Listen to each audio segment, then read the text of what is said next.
और माताएं, आपका जो ये संघर्ष है, सभी जायज मांगों को आपकी हमने पढ़ाया है, देखा है और उन सभी मांगों को जायज समझते हुए आपके इस संघर्ष में हमने अपना समर्थन पत्र भीम आर्मी भारतीय एकता मिशन का जो समर्थन पत्र है वो कर्मचारी यूनियन को हमने आज सौंप दिया है। हम पूरी मजबूती से आप लोगों के साथ खड़े हैं और कल हम सोशल मीडिया में भी देख रहे थे कि जो जिन्हें हमें वोट दे करके सत्ता में बैठाया, सदन में पहुंचाया, हमारे अपने समाज के जो सामाजिक न्याय मंत्री हैं माननीय कृष्ण बेदी जी, उनका बयान हम देख रहे थे कि सफाई कर्मचारी सरकार से और प्रशासन से टकराव ना करे वरना हम लोग एक्शन लेंगे।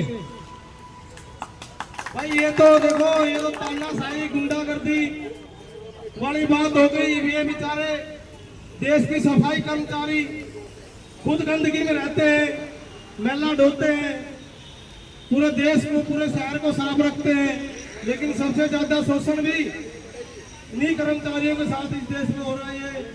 बहुत शर्मनाक बात इस सत्ता के लिए है, शासन के लिए।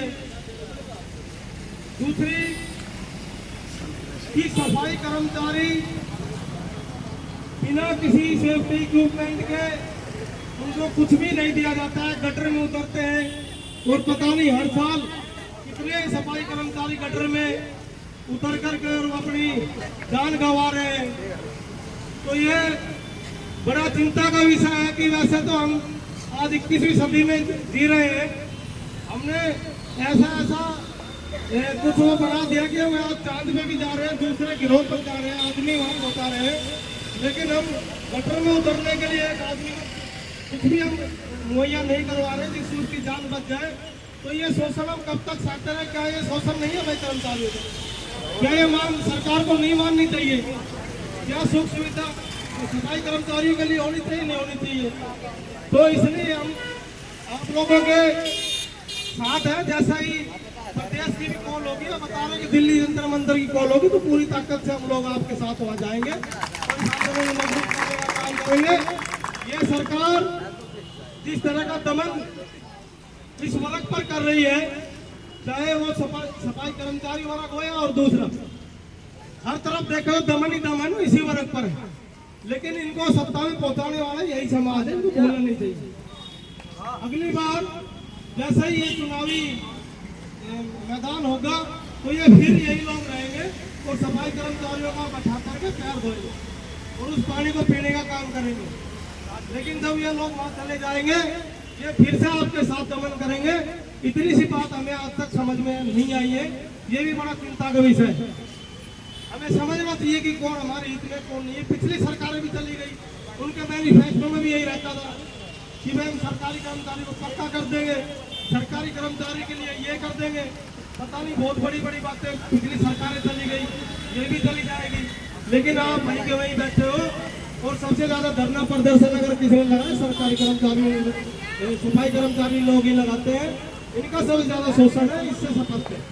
सफाई कर्मचारियों का सबसे ज्यादा शोषण इस देश में, पूरे प्रदेश में है, क्योंकि इनका सबसे ज्यादा प्रोटेस्ट रहता है। इसका मतलब शोषण तो है। तो इस सरकार को मैं ऐसी चेतावनी भी देना चाहता हूँ कि साहब चाहे आप गोलियां चला देना, गोलियां आपकी हम छाती पर लेंगे, पीठ पर लेंगे, भागेंगे नहीं। चाहे आप गोलियां चला देना, मुकदमे लगा देना, लाठियां चला देना, लेकिन पीछे नहीं हटेंगे। हम अपने भाइयों के साथ खड़े रहेंगे, चाहे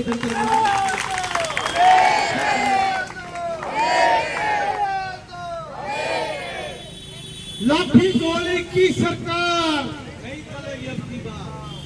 लाठी गोली की सरकार नहीं चलेगी अब की बार। गुंडागर्दी की सरकार नहीं चलेगी अब की बार। दमनकारी की ये सरकार नहीं चलेगी अब की बार। लाठी गोली की सरकार नहीं चलेगी अब की बार। किसान विरोधी ये सरकार नहीं चलेगी अब की बार। गरीब विरोधी ये सरकार नहीं चलेगी अब की बार। दमनकारी की ये सरकार नहीं चलेगी अब की बार। महिला विरोधी ये सरकार नहीं चलेगी अब की बार। और मैं आशा करता हूँ कि ये समाज अब की बार इस सरकार के ताबूत में आखिरी कील ठोकने का काम करेंगे।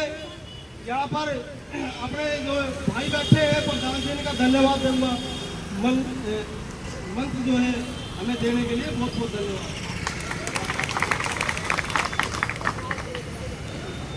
हेलो हेलो, सभी छोटे बड़े सभी का नमस्कार है।